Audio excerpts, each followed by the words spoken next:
Christian life is a balanced life. He मसीही जीवन एक संतुलित जीवन है। created us spirit, soul, and body. उसने हमें आत्मा, प्राण और शरीर बनाया है परमेश्वर ने। But there was one part of this that people could not enter into in the Old Testament. पर पुराने नियम में एक ऐसा हिस्सा था इसका जिसमें पुराने नियम के लोग प्रवेश नहीं कर पाते थे। Let me show you Hebrews chapter 4. मैं आपको इब्रानियों की पत्री 4 अध्याय दिखाना चाहता हूँ। In Hebrews chapter 4, इब्रानियों की पत्री 4 अध्याय we read in verse 12. हम 12वें वचन में पढ़ते हैं। I want to ask you, how many of you have understood this verse? मैं आपसे पूछना चाहता हूँ आप में से कितने लोग इस वचन को समझे हो। The word of God is living and sharper than a two-edged sword. परमेश्वर का वचन जीवित और प्रबल और हर एक दोधारी तलवार से भी बहुत चोखा है। That part we know. It's इस भाग को तो हम समझते हैं, very sharp. वो बहुत ही चोखा है। But it says it pierces as far as the division of soul and spirit. पर वहाँ लिखा है कि वो प्राण और आत्मा को छेदता है। Do you know that there are some Christians who don't believe there is a division between soul and spirit? क्या आप जानते हो ऐसे कुछ मसीह हैं जो विश्वास ही नहीं करते कि आत्मा और प्राण में कोई अंतर है। That's how blind people can be. लोग इतने अंधे हो सकते हैं। In 1 Thessalonians 5:23 it says man is spirit, soul and body. पहला थिस्सलुनीकियों 5:23 में लिखा है कि मनुष्य आत्मा, प्राण और शरीर है। Three parts of man, मनुष्य के 3 भाग या 3 हिस्से हैं। just like there are three persons in God. बिल्कुल वैसे ही जैसे परमेश्वर में भी 3 व्यक्ति है। God is a Trinity, Father, Son and Holy Spirit, and परमेश्वर एक त्रैक्य परमेश्वर है, पिता, पुत्र और पवित्र आत्मा। man was made in God's image, और मनुष्य तो परमेश्वर के स्वरूप में बनाया गया and there's a Trinity in man, और मनुष्य में भी एक त्रैक्य है, spirit, soul and body. आत्मा, प्राण और शरीर। The body is this part we see. शरीर वो हिस्सा है हमारा जो हम देख पाते हैं। The soul is our personality, which is our mind, प्राण हमारा व्यक्तित्व का भाग होता है, जैसे हमारा मन, our feelings, हमारे भावनाएं and our will. और हमारी इच्छा। And the spirit is deeper than that. और आत्मा उससे गहराई पर होती है। It's in our spirit that we have a conscience. हमारी आत्मा के अंदर हमारा एक विवेक होता है। A person can have a very alert soul and a dead spirit. That means his conscience is dead. एक व्यक्ति का बहुत ही जागरूक और अच्छा प्राण हो सकता है, पर उसकी आत्मा मरी हुई हो सकती है, मतलब उसके पास विवेक नहीं है। Even though he's very brilliant in his mind. यद्यपि वो अपने मन में तो बहुत ही चतुर है, बहुत ही बुद्धिमान है। Spirit is the deepest part of man and it आत्मा ये मनुष्य का सबसे गहराई पर होने वाली हिस्सा है is dead.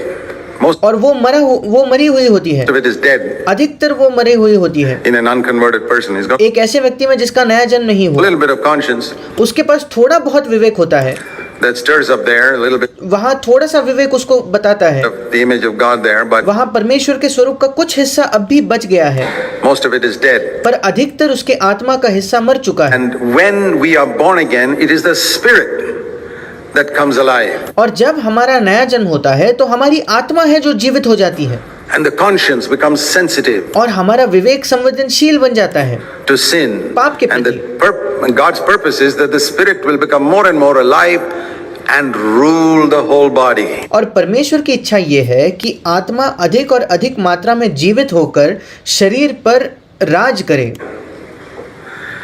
We're not supposed to destroy our soul. हमें हमारे प्राण का नाश नहीं करना है। I don't believe in destroying my mind. I मेरा ये विश्वास नहीं है कि मुझे मेरे मन को नाश कर देना है। use my mind a lot मैं अपने मन का बहुत इस्तेमाल करता हूँ for my regular work in the world and for studying the Bible. मेरे संसार के नियमित काम के लिए और बाइबल के अध्ययन के लिए। But my soul and my feelings don't run my life. मेरा प्राण और मेरी भावनाएं मेरा जीवन नहीं चलाती। The trouble with people in the world is their mind runs their life. इस संसार के लोगों के साथ समस्या ये है कि उनका मन ही उनके जीवन को चलाता है। With trouble with many Christians is their feelings run their life. कई मसीहों के साथ समस्या ये है कि उनकी भावनाएं उनके जीवन को चलाती है। I was like that in the early days of शुरुआती दिनों में मैं ऐसा ही था। my life when I मेरे did जीवन as a के। Christian. I didn't know. I felt nice one day, जब मैं मसीह अभी बना था तो कुछ दिन मुझे अच्छा लगता था, depressed another day. किसी और दिन मुझे निराश महसूस होता था My feelings ran my life. और मेरी भावनाएं ही मेरा जीवन चलाती थी। And my feelings made life miserable for other people who came in touch with me. और मेरी भावनाओं की वजह से दूसरों का जीवन भी बुरा हो जाता था जो लोग मेरे संपर्क में आते थे। A lot of Christians are like that. कई मसीही ऐसे होते हैं, They're gloomy one day and happy another day एक दिन वे उदास होते हैं, अगले दिन वे खुश होते हैं, because they haven't learned to divide between soul and spirit. They क्योंकि आत्मा और प्राण के बीच का अंतर करना, भेद करना वे नहीं सीखे, haven't learned to live in the spirit. वे आत्मा में जीना नहीं सीखे हैं, They're living in the soul. वे अपने प्राण में ही जी रहे हैं। The living in the soul means living in your intellect or living by your feelings. प्राण में जीने का मतलब या तो अपने बुद्धिमानी के साथ बुद्धिमानी के अनुसार जीना या अपने भावनाओं के अनुसार जीना। When you live by your feelings, you can be depressed yourself जब आप अपने भावनाओं के अनुसार जीते हो तो आप खुद निराश हो तो सकते हो, and you can depress other people. और आप दूसरों को भी निराश कर सकते हो। To divide, when the word of God divides between soul and spirit, and I learn to live by my spirit, जब परमेश्वर का वचन मुझे आत्मा और प्राण के बीच का अंतर करना सिखाता है और मैं अपनी आत्मा के अनुसार जीने लगता हूं, तब my spirit determines my soul, मेरी आत्मा तय करती है कि मेरा प्राण कैसे चलेगा, how it's going to function. वो कैसे काम करेगा। And the wonderful thing is, अद्भुत बात यह है, it even begins to control my body, that my body becomes healthier. मेरा आत्मा मेरे शरीर पर भी राज करने लगता है, जिससे मेरा शरीर और स्वस्थ बन जाता है। God's will is that the spirit should rule our soul and body. परमेश्वर की इच्छा ये है कि हमारी आत्मा को हमारे प्राण और हमारे शरीर पर हुकूमत करनी है। A picture in the Old Testament tabernacle. और इसका एक चित्र पुराने नियम के उस निवास मंडप में हमें मिलता है। If you have seen a picture of the Old Testament tabernacle, that tent, the tabernacle was a big compound, an open compound. अगर आपने किसी उस पुराने नियम के निवास मंडप का चित्र देखा होगा तो वो तंबू होता था, एक बड़ा वो कंपाउंड था जो खुला था, surrounded by a white sheet. That is a picture which everybody could see. It's a picture of the body. वो एक सफेद कपड़े से सफेद कपड़े से ढका हुआ होता था और वो ऐसा कुछ था जो सब कोई देख सकते थे। ये हमारे शरीर का एक चित्र है, Everybody can see. हमारा शरीर जिसको हर कोई देख पाता है। Inside that compound was a tent. उस कंपाउंड के अंदर एक तंबू था, covered. And that tent had two parts, which is a picture of soul and spirit. और वो तंबू ढका हुआ होता था और उस तंबू के दो भाग थे जो प्राण और आत्मा को दर्शाते हैं। And the first part is a picture of the soul, and the second part, called the most holy place, was a picture of the spirit. उस तंबू का पहला हिस्सा हमारे प्राण का एक चित्र है और दूसरा हिस्सा जिसको परम पवित्र स्थान या अति पवित्र स्थान कहा गया है वो हमारी आत्मा का चित्र है।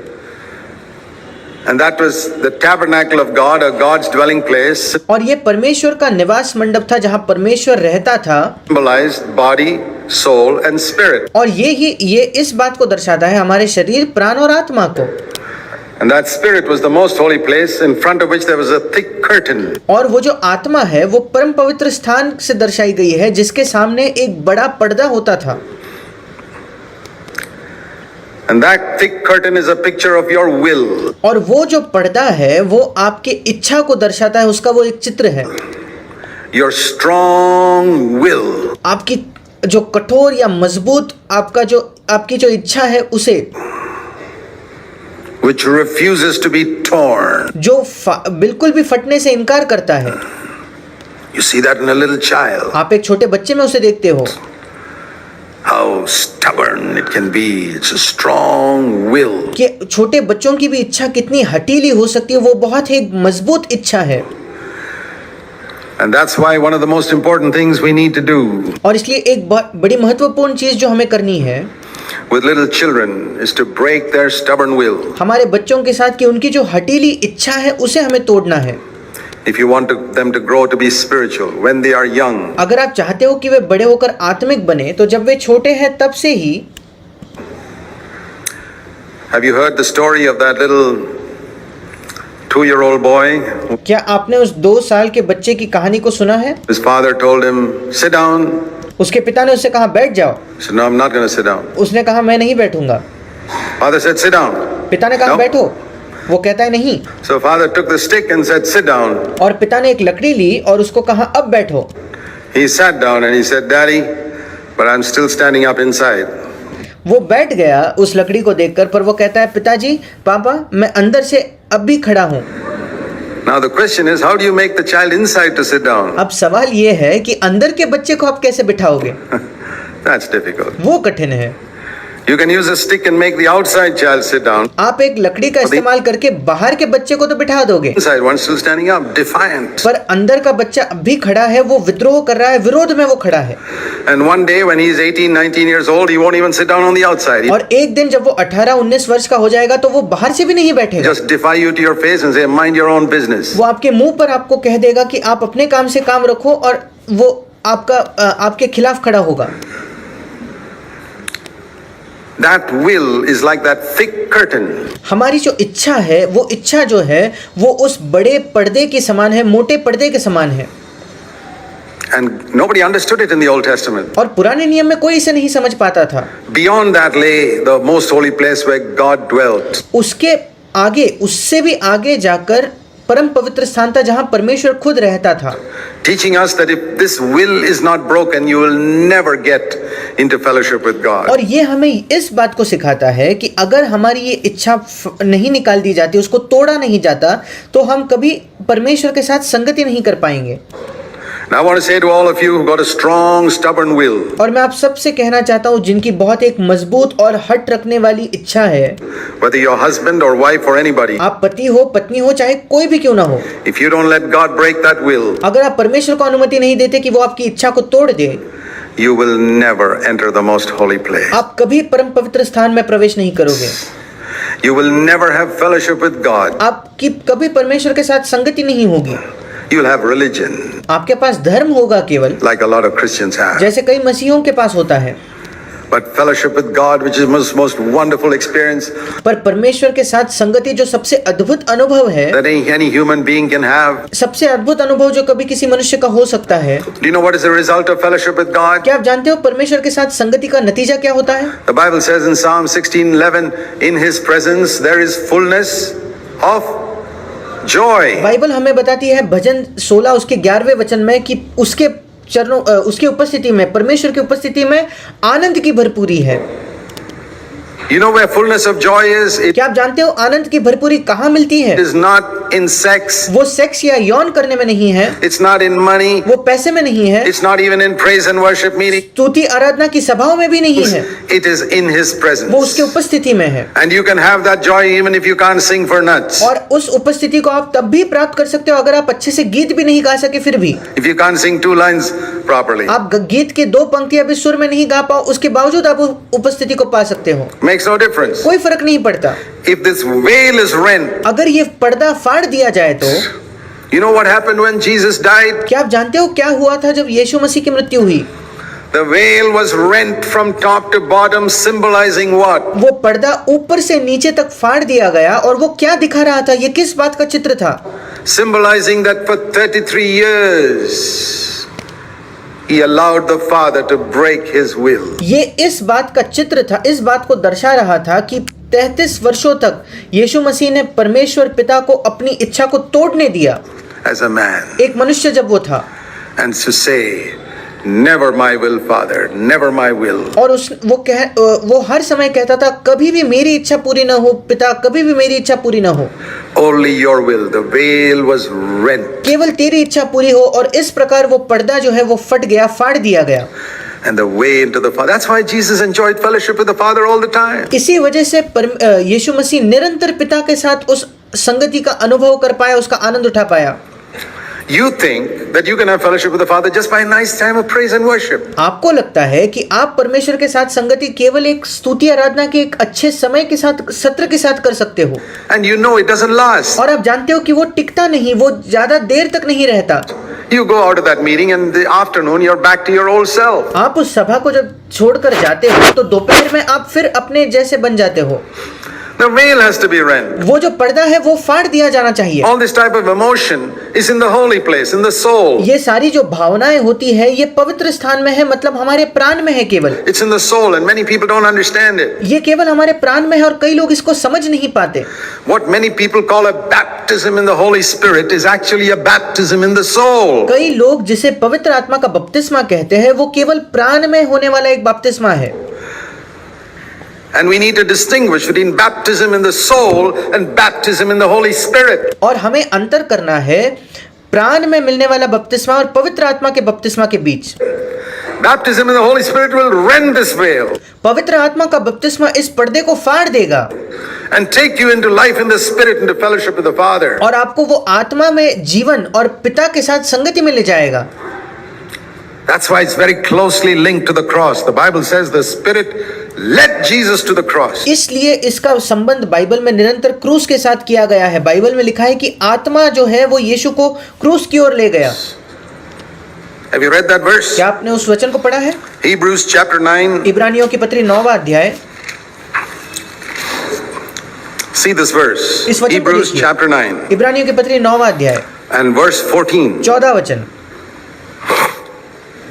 Please turn in your Bibles if you want to become familiar with the Bible. If you want to remain ignorant, please just listen to me. कृपया अपने बाइबल को खुद खोल कर देखिए. अगर आप बाइबल को जानना चाहते हो, उसका खुद अपने बाइबल को सीखना चाहते हो, तो अगर आप उसके बारे में अनजान रहना चाहते हो तो केवल आप मुझे सुन सकते हो. But if you want to become familiar with the Bible, turn to your verse in your Bible. पर अगर आप अपने बाइबल के साथ परिचित होना चाहते हो तो हर वचन को आप खुद अपने बाइबल में खोल के This देखिए. is how many people remain ignorant. इसी वजह से कई लोग अनजान रहते हैं, अपरिचित रहते हैं.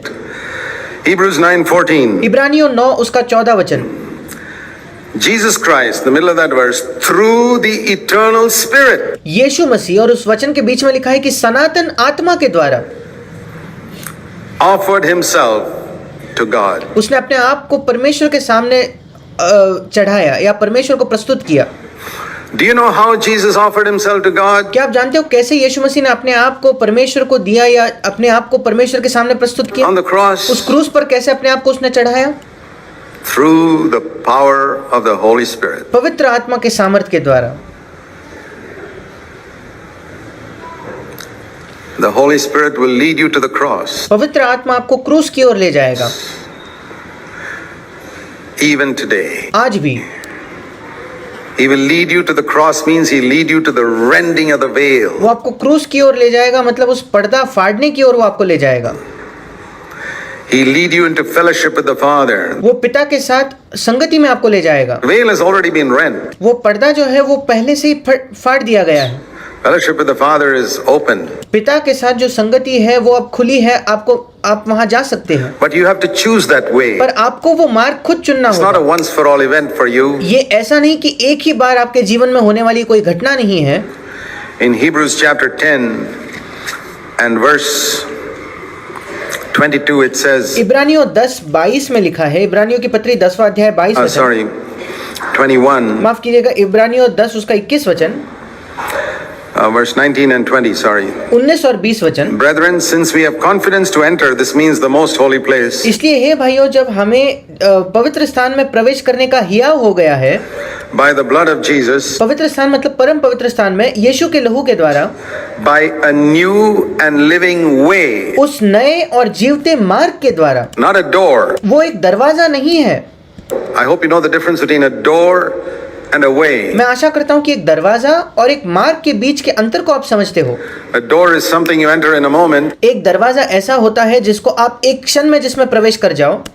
A way is something that takes a whole lifetime. एक मार्ग ऐसी चीज है जिसको पूरा जीवन लग जाता है. And the veil is not called a door, even though it looks like a door. और वो जो पर्दा है वहां उसको एक दरवाजा नहीं कहा गया, यद्यपि वो एक दरवाजा लगता है. It's a way which Jesus inaugurated for us through the veil. वो एक मार्ग है जिसको यीशु मसीह ने हमारे लिए उसकी शुरुआत की. That is his flesh. वो पर्दा मतलब उसका अपना शरीर था. And whenever you read the word flesh in this connection, always it means self-will. और जब कभी आप शरीर इस शब्द को पढ़ते हो इस संबंध में, वो हमेशा हमारे स्वयं इच्छा को दर्शाता है. When we say Jesus had a flesh, it means he had a will of his own. जब हम कहते हैं यीशु मसीह का एक शरीर था, एक देह था, इसका मतलब उसके पास अपनी खुद की एक इच्छा थी. Which he denied.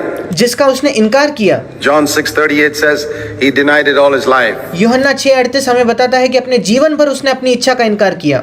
The Garden of Gethsemane, he denied it. Gethsemane के बगीचे में उसने उस इच्छा, अपनी खुद की इच्छा का इनकार किया. That was the rending of the veil. वो था उस पर्दे का फाड़ा जाना.